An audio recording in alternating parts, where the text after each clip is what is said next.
जय श्री हरि। प्यारे भक्तों, आज आप श्रवण करेंगे श्रावण माह के शुक्ल पक्ष में पड़ने वाली पुत्रदा एकादशी की व्रत कथा। कहते हैं कि इस व्रत को करने से आपका घर धन्य धान्य से भर जाता है। इस एकादशी का व्रत करने से आपको नारायण के साथ साथ माँ लक्ष्मी की भी विशेष कृपा प्राप्त होती है। इस व्रत के पुण्य प्रताप से राजा महिष्मति को पुत्र रत्न की प्राप्ति हुई थी, इसलिए इस एकादशी का नाम पुत्रदा एकादशी है। इस साल 2024 में श्रावण पुत्रदा एकादशी का व्रत 16 अगस्त को रखा जा रहा है। इसके साथ ही पारण 17 अगस्त को सुबह 5:49 से 8:05 के बीच कर सकते हैं। अब आइए प्यारे भक्तों, हम श्रवण करते हैं पुत्रदा एकादशी की व्रत कथा को बड़े ही श्रद्धा से प्रसन्नचित मन से पूरा अवश्य सुनिएगा और दूसरों भक्तों के पास भी शेयर कीजिएगा और कमेंट बॉक्स में जय श्री हरि अवश्य लिखिएगा। कथा इस प्रकार है। द्वापर युग के आरंभ में महिष्मति नाम की एक नगरी थी, जिसमें महिजीत नाम का राजा राज्य करता था। लेकिन पुत्रहीन होने के कारण राजा को राज्य सुखदायक नहीं लगता था। उसका मानना था कि जिसके संतान न हो उसके लिए यह लोक और परलोक दोनों ही दुखदायक होते हैं।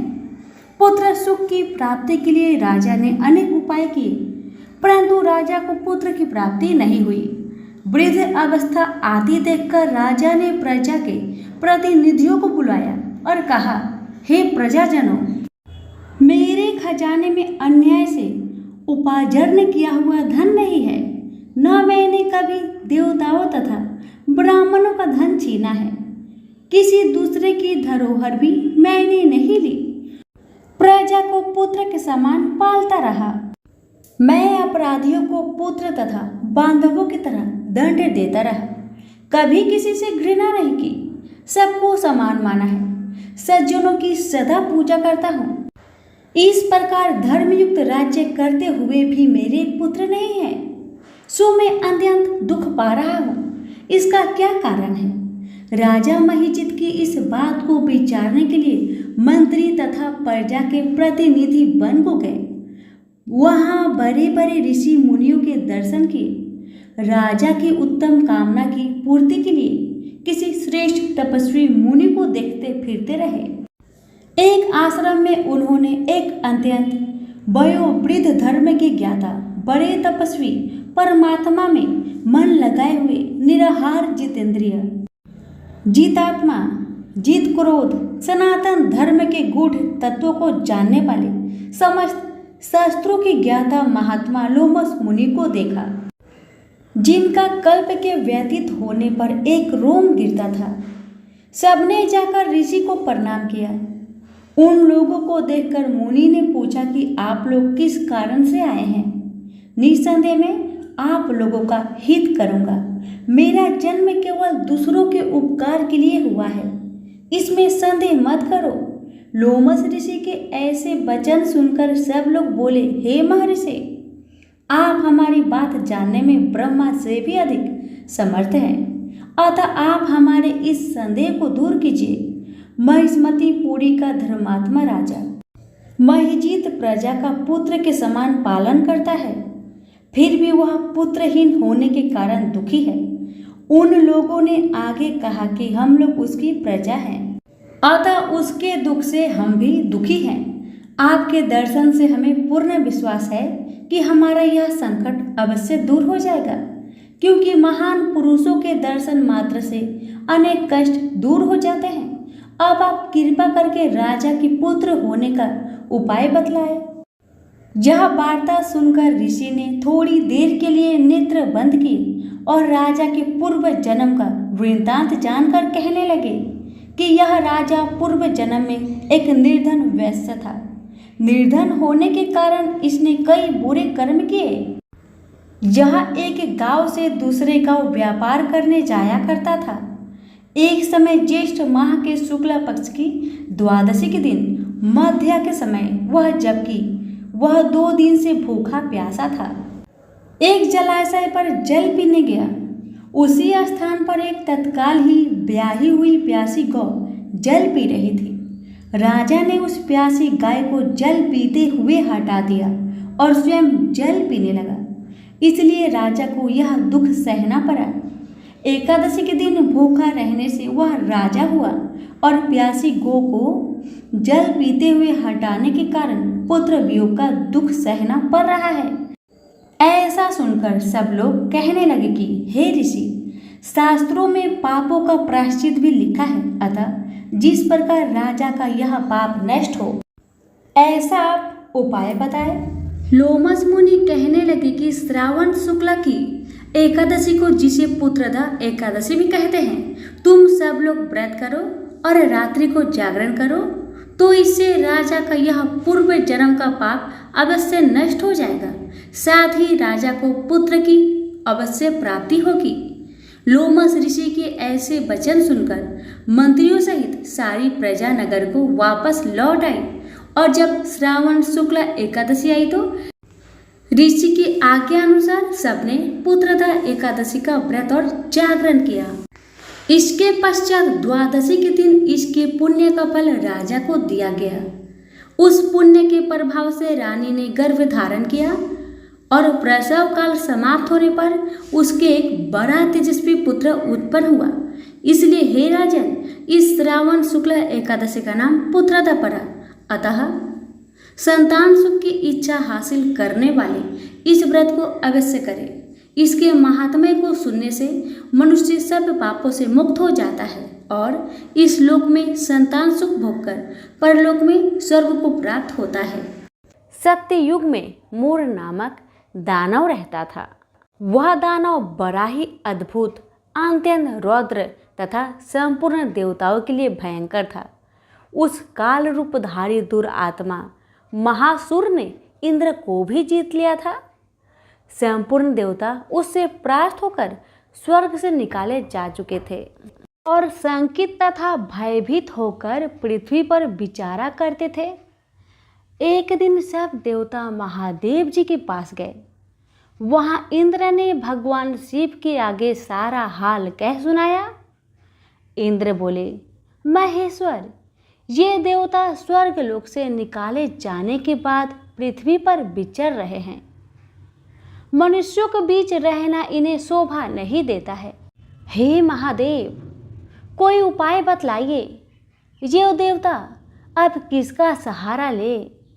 महादेव जी ने कहा, देवराज, जहाँ सबको शरण देने वाले, सबकी रक्षा में तत्पर रहने वाले जगत के स्वामी भगवान गरुड़ ध्वज विराजमान है, तुम लोग वहाँ जाओ, वे ही तुम लोगों की रक्षा करेंगे। भगवान श्री कृष्ण कहते हैं, युधिष्ठिर, महादेव जी की यह बात सुनकर परम बुद्धिमान देवराज इंद्र संपूर्ण देवताओं के साथ क्षीर सागर में गए, जहाँ भगवान गदाधर सो रहे थे। इंद्र ने हाथ जोड़कर उनकी स्तुति की। इंद्र बोले, देवेश्वर, आपको नमस्कार है। देव, आप ही पति, आप ही मति, आप ही कर्ता और आप ही कारण हैं। आप ही सब लोगों की माता और आप ही इस जगत के पिता हैं।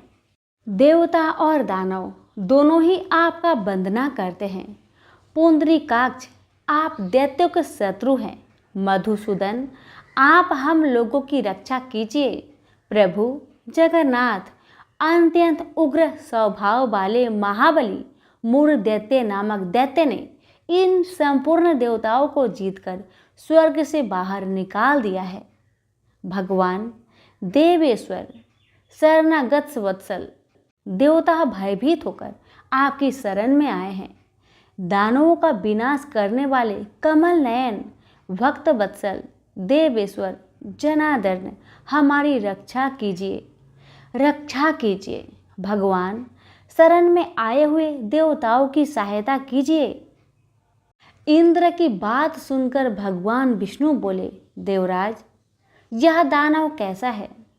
उसका रूप और बल कैसा है तथा उस दुष्ट के रहने का स्थान कहाँ है? इंद्र बोले, देवेश्वर, पूर्व काल में ब्रह्मा जी के वंश में कालजंग नामक एक महान असुर उत्पन्न हुआ था जो अत्यंत भयंकर था। उसका पुत्र मूर दानव के नाम से विख्यात है।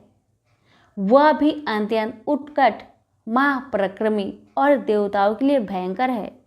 चंद्रावती नाम से प्रसिद्ध एक नगरी है, उसी में स्थान बनाकर वह निवास करता है। उस दैत्य ने समस्त देवताओं को परास्त करके उन्हें स्वर्ग लोक से बाहर कर दिया है। उसने एक दूसरे ही इंद्र को स्वर्ग के सिंहासन पर बैठाया है। अग्नि, चंद्रमा, सूर्य, वायु तथा वरुण भी उसने दूसरे ही बनाए हैं। जनार्दन, मैं सच्ची बात बता रहा हूँ, उसने सब कोई दूसरे ही कर लिए हैं। देवताओं को तो उनके उनके प्रत्येक स्थान से वंचित कर दिया है। इंद्र की बात सुनकर भगवान जनार्दन को बड़ा क्रोध आया। उन्होंने देवताओं को साथ लेकर चंद्रावती नगरी में प्रवेश किया। भगवान गदाधर ने देखा दैत्यराज बारंबार गर्जना कर रहा है और उससे परास्त होकर संपूर्ण देवता दसों दिशाओं में भाग रहे हैं। अब वह दानव भगवान विष्णु को देखकर बोला, खड़ा रह, खड़ा रह। उसकी यह ललकार सुनकर भगवान के नेत्र क्रोध से लाल हो गए। विष्णु भगवान बोले, अरे दुराचारी दानव, मेरी इन भुजाओं को देख। यह कहकर भगवान श्री हरि विष्णु ने अपने दिव्य बाणों से सामने आए हुए दुष्ट दानव को मारना आरंभ किया। दानव भय से विहल हो उठे। पांडुनंदन तत्पश्चात श्री विष्णु ने दैत्य सेना पर चक्र का प्रहार किया। उससे छिन्न भिन्न होकर सैकड़ों योद्धा मौत के मुख में चले गए। इसके बाद भगवान मधुसूदन बद्रिका आश्रम में चले गए। वहां सिंहवती नाम की गुफा थी जो 12 योजन लंबी थी। पांडुनंदन, उस गुफा में एक ही दरवाजा था। भगवान विष्णु उसी में सो गए। वह दानव मूर भगवान को मार डालने के उद्देश्य से उनके पीछे पीछे तो लगा ही था, अतः उसने भी उसी गुफा में प्रवेश किया। वहां भगवान को सोते देख उसे बड़ा हर्ष हुआ। उसने सोचा, यह दानों को भय देने वाला देवता है, अतः निसंदेह इसे मैं मार डालूंगा। युधिष्ठिर, दानव के इस प्रकार विचार करते ही भगवान विष्णु के शरीर से एक कन्या प्रकट हुई जो बड़ी ही रूपवती, सौभाग्यशालिनी तथा दिव्य अस्त्र शस्त्रों से सुसज्जित थी। वह भगवान के तेज के अंश से उत्पन्न हुई थी। उसका बल और पराक्रम महान था। युधिष्ठिर, दानवराज मूर ने उस कन्या को देखा। कन्या ने युद्ध का विचार करके दानव के साथ युद्ध करने के लिए याचना की। युद्ध छिड़ गया। कन्या सब प्रकार की युद्ध कला में निपुण थी। वह महान असुर उस कन्या के हुक्कार मात्रा से ही जलकर राख के ढेर में परिवर्तित हो गया। दानव के मारे जाने पर भगवान जाग उठे। उन्होंने दानव को धरती पर इस प्रकार निष्प्राण पड़ा देखकर कन्या से पूछा, मेरा यह शत्रु अत्यंत उग्र और भयंकर था, किसने इसका वध किया है? तब कन्या बोली, स्वामीन, आपके ही प्रसाद से मैंने ही इस महादैत्य का वध किया है। श्री भगवान ने कहा, कल्याणी, तुम्हारे इस कर्म से तीनों लोकों के मुनि और देवता आनंदित हुए हैं। अतः तुम्हारे मन में जैसी इच्छा हो उसके अनुसार मुझसे कोई वर मांग लो। देव दुर्लभ होने पर भी वह वर मैं तुम्हें अवश्य दूंगा, इसमें तनिक भी संदेह नहीं है। वह कन्या साक्षात एकादशी ही थी। उसने कहा, प्रभु, यदि आप प्रसन्न है तो आपकी कृपा से सब तीर्थों में प्रधान, समस्त विघ्नों का नाश करने वाली तथा सब प्रकार की सिद्धि देने वाली देवी हों। जनार्दन, जो लोग आप में भक्ति रखते हुए मेरे दिन को उपवास करेंगे उन्हें सब प्रकार की सिद्धि प्राप्त हो। हे माधव, जो लोग उपवास बिना भोजन के अथवा एक वक्त भोजन ग्रहण करके मेरे व्रत का पालन करें, उन्हें आप धन, धर्म और मोक्ष प्रदान दीजिए। परम दयालु भगवान श्री हरि नारायण बोले, कल्याणी, तुम जो कुछ कहती हो वह सब पूर्ण होगा। सभी प्रेम से बोलिए एकादशी माता की जय, लक्ष्मी नारायण की जय। एक बार इंद्र सहित देवताओं ने भगवान शिव की परीक्षा करनी चाहिए। वह देवों के गुरु बृहस्पति के साथ कैलाश पर्वत पर पहुंचे। शिव ने अपनी आत्मिक शक्ति के बल पर जान लिया कि ये लोग मेरी परीक्षा लेने आ रहे हैं, अतः उन्होंने एक अवधूत का भेष धारण कर लिया और उनके मार्ग में आ खड़े हुए। इंद्र ने उन्हें राह से हट जाने का संकेत किया, किंतु अवधूत भेषधारी शिव अपने स्थान पर खड़े रहे। यह देख इंद्र को क्रोध आ गया। बोले, अरे हट रास्ते से, जानता नहीं मैं कौन हूँ? हट जा, नहीं तो वज्र से तेरे टुकड़े टुकड़े कर दूंगा। धमकी सुनकर अवधूत भेषधारी शिव को क्रोध आ गया। उन्होंने जोर से एक हुक्कार भरी, जिसे सुनकर चारों दिशाएं कांप उठी। गुरु बृहस्पति तुरंत भाप गए कि अवधूत वास्तव में कोई और न होकर स्वयं भगवान शिव है। उन्होंने इंद्र को संकेत करके कहा, क्या अनर्थ कर रहे हो सुरेंद्र? तुम भगवान शिव को नहीं पहचान रहे हो, ये तो साक्षात भगवान शिव है। इंद्र को अपनी भूल का ज्ञान हुआ। वह तुरंत भगवान शिव के चरणों में गिरकर क्षमा याचना करने लगे। क्षमा करे भगवान, मुझसे पहचानने में भूल हो गई। गुरु बृहस्पति ने कहा, हाँ प्रभु, देवेंद्र को क्षमा कर दीजिए, आपको पहचान नहीं पाए थे। अनजाने में ही इन्होंने आपको अब सब कह दिए, क्षमा कीजिए। गुरु बृहस्पति के अनुनय विनय करने पर शिव ने इंद्र को क्षमा कर दिया। इस घटना के कुछ दिनों बाद एक विलक्षण चमत्कार हुआ।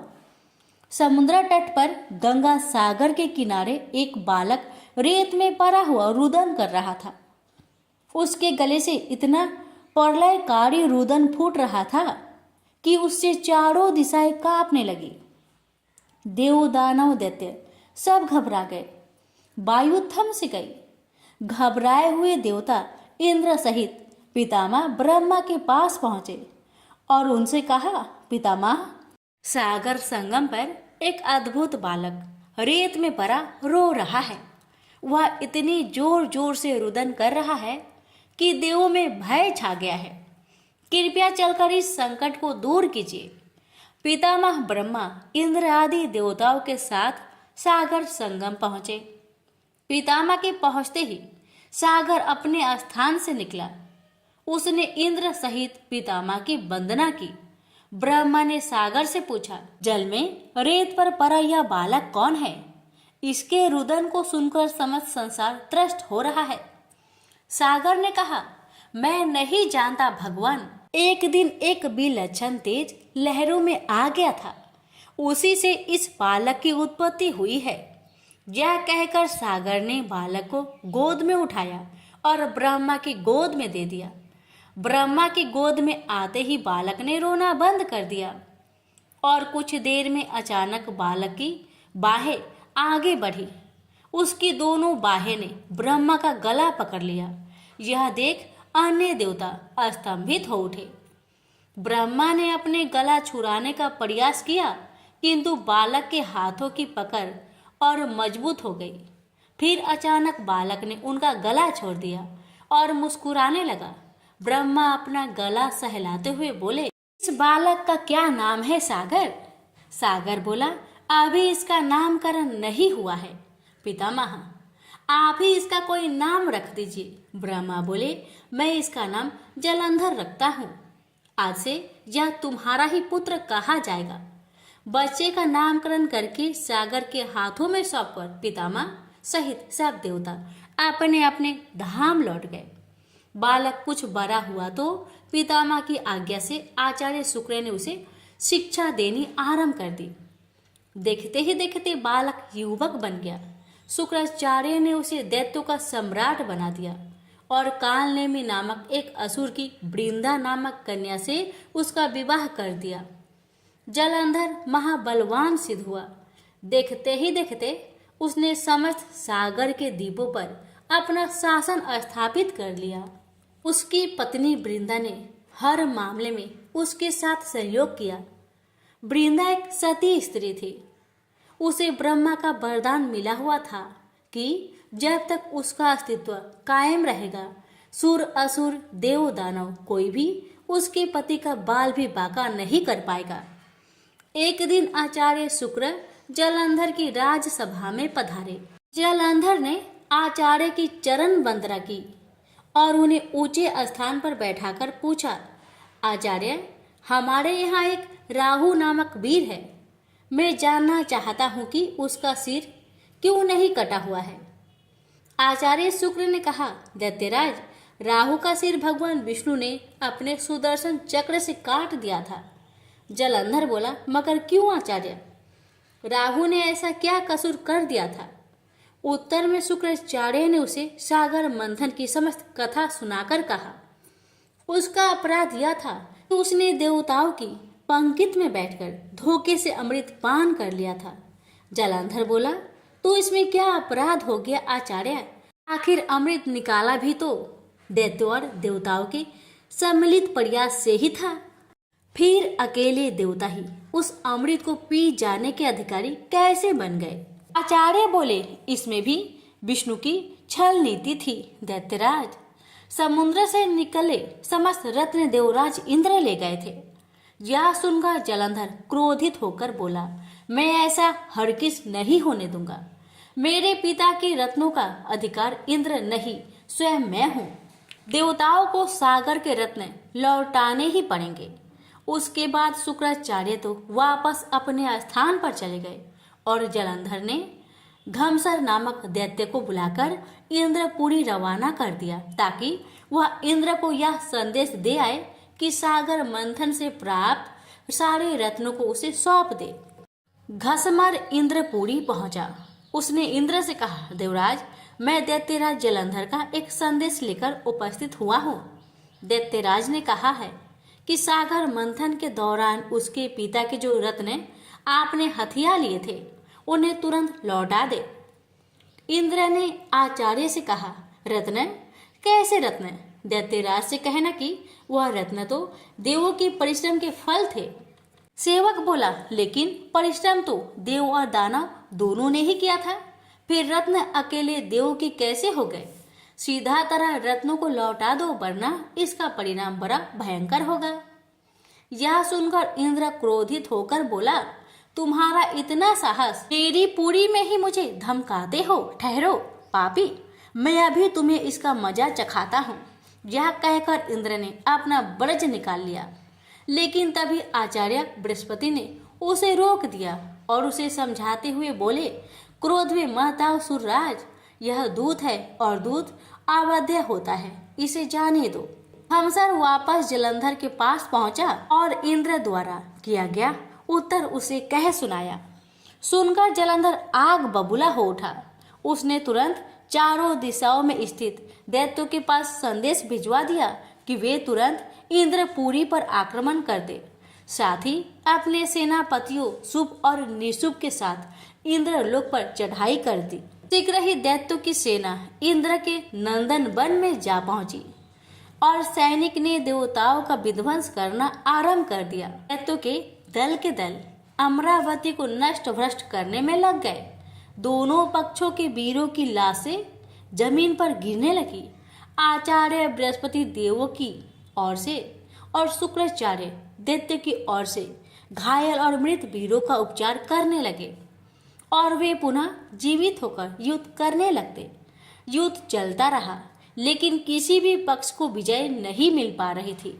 इस पर जलंधर क्रोधित होकर शुक्राचार्य के पास पहुंचकर बोला, गुरुदेव, संजीवनी विद्या तो सिर्फ आप ही जानते हैं, फिर ये देवता मरकर जीवित कैसे हो रहे हैं? शुक्राचार्य बोले, दैत्यराज, संजीवनी बूटी का उपयोग करना आचार्य बृहस्पति भी जानते हैं।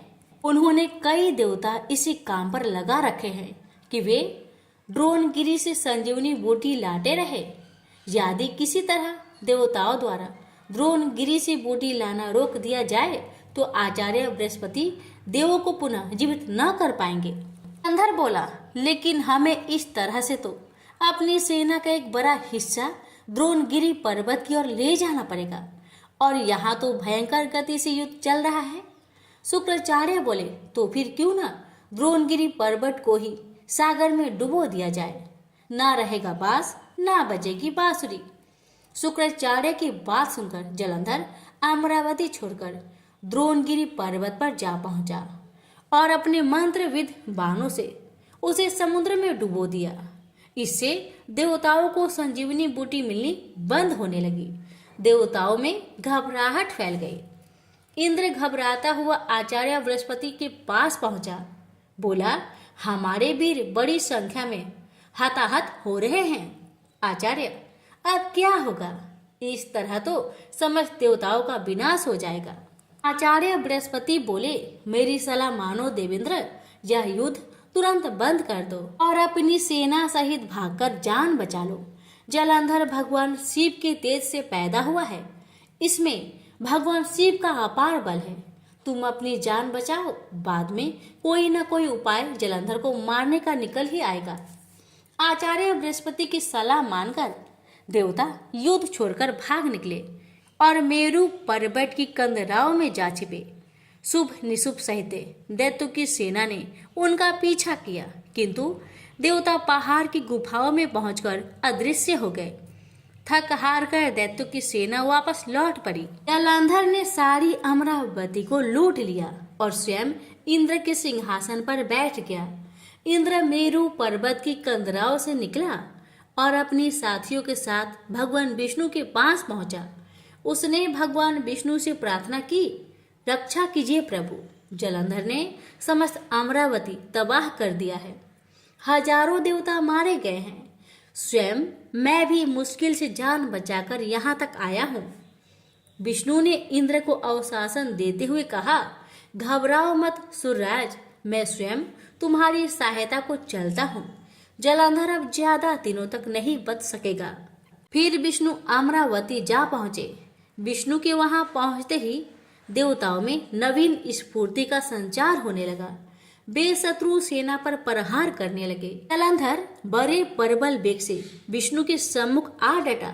विष्णु जिस भी अस्त्र शस्त्र का उस पर प्रयोग करते, जलंधर उन्हें तुरंत निष्फल कर देता। आखिर में विष्णु ने हार मान ली। बोला, तुम वाकई वीर हो जलंधर, मेरे इतने अस्त्रों को भी तुमने निष्फल कर दिया।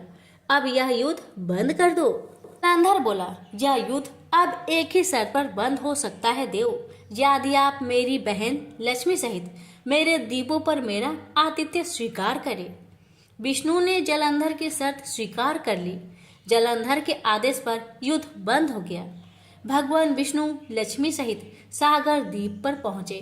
जलंधर अमरावती की सारी संपदा को अपनी राजधानी ले आया और बड़े प्रेम से भगवान विष्णु की आतिथ्य सेवा करने लगा। एक दिन देवऋषि नारद उनकी सभा में पधारे। जलंधर ने उनका स्वागत सत्कार किया। नारद जी बोले, दैत्यराज, इस समय समस्त ऐश्वर्य तुम्हें उपलब्ध है, किंतु एक चीज की कमी है। जलंधर बोला, कमी? किस चीज की कमी है देवऋषि? सब कुछ तो मेरे पास मौजूद है। नारद बोले, एक ऐसी सुंदरी की कमी है जो सुंदर होते हुए भी सर्वगुण संपन्न हो। हालांकि तुम्हारी पत्नी वृंदा स्वयं भी बहुत सुंदर है, किंतु शिव की पत्नी पार्वती की बात ही कुछ और है। जलंधर बोला, यदि ऐसा है तो देवऋषि मैं पार्वती को जरूर अपनी पत्नी बनाऊंगा। मैं आज ही अपना सेना को कैलाश पर चढ़ाई करने का आदेश देता हूँ। मतिमंद जलंधर अपनी सेना लेकर कैलाश पर्वत पर टूट पड़ा। उसकी सेना और शिव गणों में भयंकर युद्ध छिड़ गया। आखिर शिव की गण युद्ध भूमि छोड़कर भाग निकले। विवश होकर भगवान शिव को युद्ध भूमि में जाना पड़ा। अपने स्वामी की उपस्थिति में शिव गणों का उत्साह बढ़ गया। वे तीव्र वेग से दैत्य सेना पर टूट पड़े और उनका संहार करना शुरू कर दिया। शिव जलंधर के सम्मुख आ डटे। दोनों में विकट युद्ध छिड़ गया। दूसरी ओर भगवान विष्णु अपनी कुछ और ही माया रच रहे थे। जलंधर की पत्नी वृंदा एक महान प्रतिव्रता नारी थी।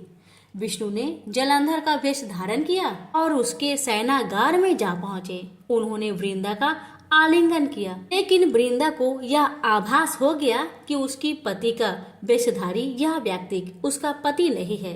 अतः कड़क कर बोली, कौन है तू? विष्णु अपने वास्तविक रूप में प्रकट हुए और हंसते हुए बोले, मुझे बहुत खेद है वृंदा, लेकिन ऐसा करना अवश्य हो गया था। तेरा पति तेरे ही कारण अजय था। अब उसे मारने में भगवान शिव को कोई परेशानी नहीं होगी। वृंदा रोते हुए बोली, आपने मेरे साथ ऐसा विश्वासघात क्यों किया प्रभु? मेरे पति ने तो आपके आतिथ्य सत्कार में भी कोई कमी नहीं छोड़ी थी। भगवान विष्णु ने उसे आशीर्वाद देते हुए कहा, तुम वास्तव में ही एक पूज्य नारी हो वृंदा, लेकिन हर आतताई का एक न एक दिन अंत होता ही है।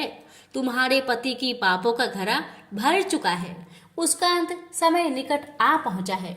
मैं तुम्हें वरदान देता हूँ कि आज से सारे संसार में तुम पूजी जाओगी। स्त्रियां तुम्हारी पूजा क्या करेगी? पश्चाताप की अग्नि में जलती हुई वृंदा अग्नि में कूद पड़ी और देखते ही देखते भस्म हो गई। उसके शरीर का तेज निकलकर पार्वती के शरीर में प्रविष्ट हो गया। देवताओं ने पुष्प वर्षा की। वृंदा के अग्नि में भस्म होते ही जलंधर का तेज घट गया। भगवान शिव ने अपने त्रिशूल से उसका मस्तिष्क काट दिया। जलंधर के मरते ही उसका वह तेज जिससे वह आज तक अजय था, शिव के शरीर में प्रविष्ट हो गया। दैत्य सेना घबराकर भाग निकली। देवताओं ने शिव की जय जयकार की। इंद्र ने पुनः अपना सिंहासन प्राप्त कर लिया और कुछ काल बाद सर्वत्र अमन चैन व्याप्त हो गई। तो प्रेम से बोलिए, हर हर महादेव। माता पार्वती की जय, लक्ष्मी नारायण की जय। बहुत साल पहले की बात है। एक आलसी लेकिन भोला भाला युवक था जिसका नाम था आनंद। आनंद दिन भर कोई काम नहीं करता, बस खाता ही रहता और सोया रहता। इसके अलावा उसे कुछ आता भी नहीं था क्योंकि वह बहुत आलसी था। आनंद का रहन सहन व्यवहार देखकर घर वाले ने नाराज होकर उसे घर से निकाल दिया क्योंकि आनंद कोई काम धाम करता ही नहीं था, बस घर में पड़ा रहता था। अब आनंद घर से निकाला जाने पर यूं ही इधर उधर भटकने लगा। भटकते भटकते उसे एक आश्रम मिला। वह आश्रम में गया। वहां उसने देखा कि एक गुरुजी बैठे थे और उनके शिष्य कोई काम नहीं करते, बस मंदिर की पूजा करते थे। आनंद ने सोचा, वाह, ये काम तो मेरे लिए बहुत बढ़िया रहेगा। इसमें तो कोई काम धाम करना ही नहीं पड़ता है, बस पूजा ही तो करना है। आनंद बड़े प्रेम से गुरुजी के पास आकर पूछा, क्या मैं यहाँ रह सकता हूँ गुरुजी? आनंद की बात सुनकर गुरुजी बोले, हाँ हाँ, क्यों नहीं रह सकते। गुरुजी का बात सुनकर आनंद ने कहा, गुरुजी, मैं कोई काम नहीं कर सकता, फिर भी आप मुझे अपने पास रखेंगे? आनंद की बात सुनकर गुरुजी मुस्कुराकर कहने लगे, बेटा आनंद, तुम्हें कोई काम नहीं करना है, बस पूजा करना होगा। आनंद ने कहा, ठीक है गुरुजी, वो तो मैं कर लूंगा। अब आनंद गुरुजी का आश्रम में मजा से रहने लगा। ना कोई काम ना कोई धाम, बस सारा दिन खाते रहो और प्रभु की भक्ति में भजन गाते रहो। आनंद को गुरुजी के आश्रम में रहते हुए महीना भर हो गया। फिर एक दिन आई एकादशी। आनंद रसोई में जाकर देखा, खाने की कोई तैयारी नहीं। उसने गुरुजी से पूछा, आज खाना क्यों नहीं बनेगा गुरुजी? गुरुजी ने कहा, नहीं, आज तो एकादशी है, तुम्हारा भी उपवास है। गुरुजी की बातें सुन आनंद ने कहा, नहीं, अगर मैंने उपवास कर लिया तो कल का दिन मैं नहीं देख पाऊंगा। मैं तो उपवास नहीं कर सकता, मुझे बहुत भूख लगती है। आपने मुझे पहले क्यों नहीं बताया गुरुजी? आनंद की बात सुन गुरुजी ने कहा, ठीक है, तुम उपवास ना करो, पर खाना आज तुम्हारे लिए कोई नहीं बनाएगा, तुम्हें खुद बनाना होगा। बेचारा आनंद मरता क्या न करता। गया रसोई में। गुरुजी फिर आए। देखो, अगर तुम खाना बना लो तो राम जी को भोग जरूर लगा लेना और नदी के उस पार जाकर ही रसोई बनाना। आनंद ने कहा, ठीक है गुरुजी। लकड़ी, आटा, तेल, घी, सब्जी लेकर आनंद वहां से चले गए और जैसा तैसा खाना भी बनाया। खाने लगा तो याद आया, गुरुजी ने कहा था कि राम जी को भोग लगाना है। बस अब आनंद लगा भजन गाने। आओ मेरे राम जी, भोग लगाओ जी। प्रभु राम आइए, श्री राम आइए, मेरे भोजन का भोग लगाइए। जब कोई ना आया तो बेचैन हो गया कि यहाँ तो भूख लग रही है और राम जी तो आए ही नहीं। भोला मानस जानता नहीं था कि प्रभु साक्षात तो आएंगे नहीं, पर गुरुजी की बात मानना जरूरी है। फिर उसने कहा, देखो प्रभु राम जी, मैं समझ गया कि आप क्यों नहीं आ रहे हैं। मैंने रूखा सूखा बनाया है और आपको तरमाल खाने की आदत है, इसलिए नहीं आ रहे हैं। तो सुनो प्रभु, आज वहाँ भी कुछ नहीं बना है। सबका आज एकादशी व्रत है। खाना हो तो यह भोग ही खाओ। प्रभु श्री राम अपने भक्त की मासूमियत पर बड़े मुस्कुराए और माता सीता के साथ प्रकट हो गए। ये देखकर भक्त असमंजस में पड़ गया और मन ही मन में सोचने लगा कि गुरुजी ने तो कहा था कि राम जी आएंगे, पर यहाँ तो माता सीता भी आई है और मैंने तो भोजन बस 2 लोगों का बनाया है। चलो कोई बात नहीं, आज इन्हें ही खिला देते हैं, मैं भूखा ही रह जाता हूँ। आनंद बोला, प्रभु मैं भूखा रह गया, लेकिन मुझे आप दोनों को देखकर बड़ा अच्छा लग रहा है। लेकिन अगली एकादशी पर ऐसा ना करना, पहले बता देना कि कितने जन आ रहे हो, और हाँ, थोड़ा जल्दी ही आना। राम जी उसकी बात पर बड़े मुद्दित हुए और प्रसाद ग्रहण कर चले गए। अगली एकादशी तक यह भोला मानस सब भूल गया। उसे लगा प्रभु ऐसे ही आते होंगे और प्रसाद ग्रहण करते होंगे। फिर एकादशी आई तो आनंद ने गुरुजी से कहा, गुरुजी मैं चला खाना बनाने, पर इस बार थोड़ा ज्यादा अनाज लगेगा क्योंकि वहाँ 2 लोग आते हैं। गुरुजी आनंद की बात सुनकर मुस्कुराए और मन ही मन सोचने लगे, भूख के मारे आनंद बावला हो गया है। ये सोचकर उन्होंने कहा, ठीक है, ले जा और अनाज ले जा। अब की बार आनंद ने 3 लोगों का खाना बनाया और फिर गुहार लगाई, प्रभु राम आइए, सीताराम आइए, मेरे भोजन का भोग लगाइए। प्रभु की महिमा निराली है। भक्त के साथ कौतुक करने में उन्हें बड़ा मजा आता है। इस बार तो भगवान भाई लक्ष्मण, भरत, शत्रुघ्न और हनुमान जी को लेकर आ गए। ये देखकर भक्त को चक्कर आ गया कि यह क्या हुआ। एक का भोजन बनाया तो 2 आए, आज 2 का खाना ज्यादा बनाया तो पूरा खानदान आ गया। लगता है आज भी भूखा ही रहना पड़ेगा। सबको भोजन लगाया और बैठे बैठे देखता रहा। अनजाने में ही उसकी ये भी एकादशी हो गई। फिर अगली एकादशी आने से पहले गुरुजी से कहा, गुरुजी ये आपके प्रभु राम जी अकेले क्यों नहीं आते? हर बार कितने सारे लोग को ले आते हैं, इस बार अनाज ज्यादा देना। गुरुजी को लगा कहीं यह अनाज बेचता तो नहीं, देखना पड़ेगा जाकर। भंडार से कहा, इसे जितना अनाज चाहिए आनंद को दे दो और छुपकर उसे देखने चल पड़े। इस बार आनंद ने सोचा, खाना पहले नहीं बनाऊंगा, पता नहीं कितने लोग आ जाए, पहले बुला लेता हूँ, फिर खाना बनाऊंगा। फिर टेर लगाई, प्रभु राम आइए, श्री राम आइए, मेरे प्रभु भोजन का भोग लगाइए। सारा राम दरबार मौजूद। इस बार तो हनुमान जी भी साथ आए, लेकिन यह क्या, प्रसाद तो तैयार ही नहीं है। भक्त ठहरा भोला भाला। भोला भाला आनंद बोला, प्रभु इस बार मैंने खाना नहीं बनाया। प्रभु ने पूछा क्यों? आनंद बोला, प्रभु मुझे तो मिलता ही नहीं, फिर क्या फायदा खाना बनाने का, आप ही बना लो और खुद ही खा लो। आनंद की बातें सुन राम जी मुस्कुराए, सीता माता भी गदगद हो गई। उसके मासूम जवाब से लक्ष्मण जी बोले, क्या करे प्रभु?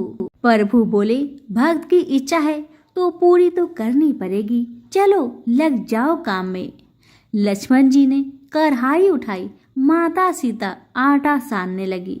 भक्त एक तरफ बैठकर देखता रहा। माता सीता रसोई बना रही थी तो कई ऋषि मुनि यक्ष गंधर्व प्रसाद लेने आने लगे। इस पर गुरुजी ने देखा खाना तो बना नहीं, भक्त एक कोने में बैठा है, तो पूछा, बेटा क्या बात है, खाना क्यों नहीं बनाया? आनंद बोला, अच्छा किया गुरुजी आप आ गए, देखिए कितने लोग आते हैं प्रभु के साथ। गुरुजी बोले, मुझे तो कुछ नहीं दिख रहा तुम्हारे और अनाज के सिवा। भक्त ने माथा पकड़ लिया, एक तो इतनी मेहनत करवाते हैं प्रभु, भूखा भी रखते हैं और ऊपर से गुरुजी को दिखाई भी नहीं दे रहे, यह और बड़ी मुसीबत है। प्रभु से कहा, हे प्रभु आप गुरुजी को क्यों नहीं दिख रहे हैं? प्रभु बोले, मैं उन्हें नहीं दिख सकता। फिर भक्त बोला, क्यों प्रभु क्यों? वे तो बड़े पंडित है, ज्ञानी है, विद्वान है, उन्हें तो बहुत कुछ आता है, उनको क्यों नहीं दिखते हैं आप? प्रभु बोले, माना कि उनको सब कुछ आता है, पर वे सरल नहीं है तुम्हारी तरह, इसलिए उनको नहीं दिख सकता। आनंद ने गुरुजी से कहा, गुरुजी प्रभु कह रहे हैं आप सरल नहीं हैं, इसलिए आपको नहीं दिखेंगे। गुरुजी रोने लगे और कहने लगे, वाकई में मैंने सब कुछ पाया पर सरलता नहीं पा सका तुम्हारी तरह, और प्रभु तो मन की सरलता से ही मिलते हैं। प्रभु प्रकट हो गए और गुरुजी को भी दर्शन दिए। इस तरह एक भक्त के कहने पर प्रभु ने रसोई भी बनाई। यह भक्ति कथा लोक श्रुति पर आधारित है। विनायक जी की जय हो। किसी गांव में एक बूढ़ी माई रहती थी। वह बहुत गरीब थी और आंखों से अंधी भी थी। उसका एक बेटा और बहू थी। वह बुढ़िया सदैव गणेश महाराज की पूजा किया करती थी। एक दिन गणेश भगवान उसकी श्रद्धा भक्ति को देखकर बहुत प्रसन्न हुए। गणेश भगवान ने सोचा, ये बुढ़िया माई तो आंखों से अंधी है, फिर भी मेरी पूजा पाठ कितना श्रद्धा के साथ करती है, इसलिए मुझे इसके लिए कुछ करना चाहिए। इतना ही सोचकर गणेश जी उस बुढ़िया माई के सामने प्रकट होकर बोले, बुढ़िया माई तू जो चाहे सो मुझसे मांग ले, मैं तुझसे बहुत प्रसन्न हूँ। बुढ़िया माई हाथ जोड़कर गणेश महाराज से बोली, हे भगवान मुझे तो कुछ मांगना ही नहीं आता, तो मैं कैसे मांगू और क्या मांगू, आप ही मुझे बताए। बूढ़ी माई की बातें सुन गणेश महाराज कहने लगे, माई तू अपने बेटे बहू से पूछकर कुछ मांग लेना। तब बूढ़ी माई ने अपने बेटे से कहा, बेटा गणेश जी कहते हैं कि तू कुछ मांग ले, तो तुम बताओ बेटा मैं क्या मांगू। बेटा ने कहा, माँ तुम ढेर सारा धन दौलत मांग ले। बहू से पूछा तो बहू ने कहा कि आप नाती मांग लीजिए माँ जी। तब बूढ़ी माई मन ही मन में सोचने लगी, बेटा बहू तो सिर्फ अपने लिए ही सोच रहे हैं, मेरे लिए तो कोई सोचता ही नहीं। इतना सोचकर बूढ़ी माई ने सोचा, एक बार अपनी पड़ोसन से पूछ कर आऊं कि मेरी पड़ोसन क्या कहती है। बुढ़िया ने पड़ोसन से पूछा तो उसने कहा, बुढ़िया माई तो थोड़े दिन ही जिएगी, क्या तू धन मांगे और क्यों नाती मांगे? तू तो अपनी आंखों की रोशनी मांग ले, जिससे तेरी जिंदगी आराम से कट जाएगी। बेटा, बहू और पड़ोसन का राय लेकर बुढ़िया माई गणेश महाराज के पास आई और बोली, हे गणेश महाराज, यदि आप मुझ पर प्रसन्न है तो मुझे 9 करोड़ की माया दे, निरोगी काया दे, अमर सुहाग दे, आंखों की रोशनी दे, नाती दे, पोता दे और सब परिवार को सुख दे और अंत में मोक्ष दे। बुढ़िया माई की बातें सुन गणेश जी कहने लगे, बुढ़िया माई, तुमने तो हमें ठग लिया। फिर भी जो तूने मांगा वजन के अनुसार सब कुछ तुझे मिलेगा। यह कहकर गणेश महाराज अंदर ध्यान हो गए। उधर बूढ़ी माई ने जो कुछ मांगा वह सब कुछ मिल गया। गणेश जी महाराज, जैसे आपने उस बुढ़िया माँ को सब कुछ दिया वैसे ही सबको देना। कहानी कहने वाले, सुनने वाले, हुक्कारे भरने वाले सभी के परिवार पर अपनी कृपा सदा बनाए रखना। सभी मिलकर बोलिए, गणेश भगवान की जय हो, विनायक महाराज की जय हो। कथा अच्छी लगे तो लाइक शेयर जरूर करें।